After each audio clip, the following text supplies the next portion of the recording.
అందరికీ నమస్కారం. తెలంగాణ ప్రజలందరికీ ఒక ప్రత్యేకమైన అంశం ఏంటంటే, కేంద్ర మంత్రివర్యులు జి కిషన్ రెడ్డి గారు కేసీఆర్తో రాజకీయ ఆర్థిక సంబంధాల నేపథ్యంలోనే భాగంలోనే ప్రజాప్రభుత్వం పైన, ప్రజాపాలన పైన, ముఖ్యమంత్రి రేవంత్ రెడ్డి గారి పైన, ఇవాళ తెలంగాణ రాష్ట్రం పైన కక్ష సాధింపు చర్యలకు పాల్పడుతుండడానికి అనేక ఉదాహరణలు ఉన్నాయని కూడా ఈ సందర్భంగా మీతోని మాట్లాడాలనుకున్నాను. ప్రజలారా, ఇవాళ ప్రజాపాలన అధికారం వచ్చిన తర్వాత కిషన్ రెడ్డి గారు కేంద్ర మంత్రిగా ఉండి తెలంగాణకు తీసుకొచ్చినటువంటి నిధులెంత, తెలంగాణకు తీసుకొచ్చినటువంటి కేంద్ర అభివృద్ధి నుంచి తెలంగాణ రాష్ట్రానికి వచ్చినదెంత ఒకసారి గమనిస్తే, ఇవాళ రీజనల్ రింగ్ రోడ్ అయినా, మెట్రో రైల్ అయినా, సింగూరు జలాలైనా, తుమ్మిడిహెట్ట అయినా, తెలంగాణ ప్రజాప్రభుత్వం ప్రజాపాలన ప్రస్తావించిన ఏ యొక్క అభివృద్ధికి కూడా కిషన్ రెడ్డి గారు నేటికి కూడా సమాధానం లేదు. అభివృద్ధికి మోక్షం లేకుండా కేంద్ర ప్రభుత్వంతోనే ఇవాళ మిలాఖతై ఇవాళ తెలంగాణ రాష్ట్రానికి ఒక ప్రధాన అడ్డంకిగా, శిఖండిలాగా కిషన్ రెడ్డి మారుతున్నాడు. కారణం ఏదంటే, గత 10 ఏళ్ల నుంచి కేసీఆర్ ప్రభుత్వంతోని ఆర్థిక రాజకీయ సంబంధాలతోని అంటిపెట్టుకొని ఇవాళ అధికారం పోయిన తర్వాత కూడా ఇవాళ బీఆర్ఎస్ పార్టీకి వకాలత్గా మారి ఇవాళ కేసీఆర్తో రాజకీయ ఆర్థిక సంబంధాల భాగంలోనే ఈరోజు ప్రజాప్రభుత్వం పైన, ప్రజాపాలన పైన కక్ష సాధింపు చర్యలకు పాల్పడతా ఉన్నారు.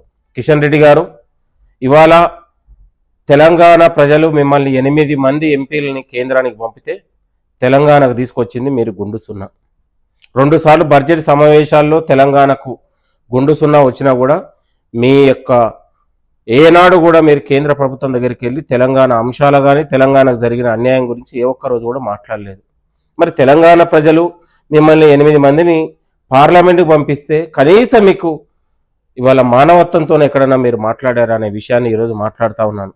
కేవలం ఏంటంటే, బీఆర్ఎస్తో తనకున్నటువంటి సన్నిహిత సంబంధాల భాగంగానే ఈరోజు గౌరవ ముఖ్యమంత్రి రేవంత్ రెడ్డి గారి పైన కక్ష సాధింపు చర్యలకు పాల్పడతా ఉన్నారు. తెలంగాణ అభివృద్ధికి అడ్డుపడతా ఉన్నారు. కాళ్ళల్లో కట్టబెట్టి తెలంగాణకు ఒక ప్రధాన అడ్డంకికి, అభివృద్ధికి అడ్డంకిగా కిషన్ రెడ్డి మారుతా ఉన్నాడు. ఒకవైపు రాష్ట్ర ప్రభుత్వం ఫడ్నవీస్ మహారాష్ట్ర ముఖ్యమంత్రి గారికి లేఖ రాసినా కూడా దాన్ని సమన్వయపరిచే ఆలోచన లేదు. తుమ్మిడిహెట్టి గోదావరి జలాలపైన, ప్రాణహిత చెవెళ్లపైన బ్యారేజీ ఇవాళ తుమ్మిడిహెట్టు కట్టడానికి ఇవాళ 148 ఎత్తుకు సంబంధించిన అంశంలో ఇవాళ గత 2016లో అంగీకరించినా కూడా నేటికి దాన్ని మాట్లాడే దగ్గర కిషన్ రెడ్డి గారు తన వైఖరిని వ్యక్తపరచట్లేదు. కనీసం మహారాష్ట్ర ఉన్నటువంటి ముఖ్యమంత్రి గారితో మాట్లాడే దగ్గర కూడా నోరు మెదకపోవడం చాలా సిగ్గుచేటు. ఇవాళ తల్లిపాల్జీకి తల్లి రొమ్ము గుద్దే విధంగా కిషన్ రెడ్డి గారు తయారవుతా ఉన్నాడు.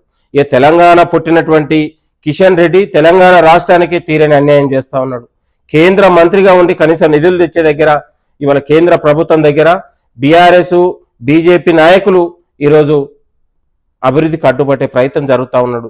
కాబట్టి కిషన్ రెడ్డి గారు, మీకు తెలంగాణ రాష్ట్ర అభివృద్ధి పట్ల, తెలంగాణ ప్రజాపాలన చేస్తున్నటువంటి అభివృద్ధి పట్ల మీకు ఎందుకు ఇంత కక్ష సాధింపు చర్యలని మేము సవాల్ చేస్తూ ఉన్నాం, మీకు డిమాండ్ చేస్తూ ఉన్నాం.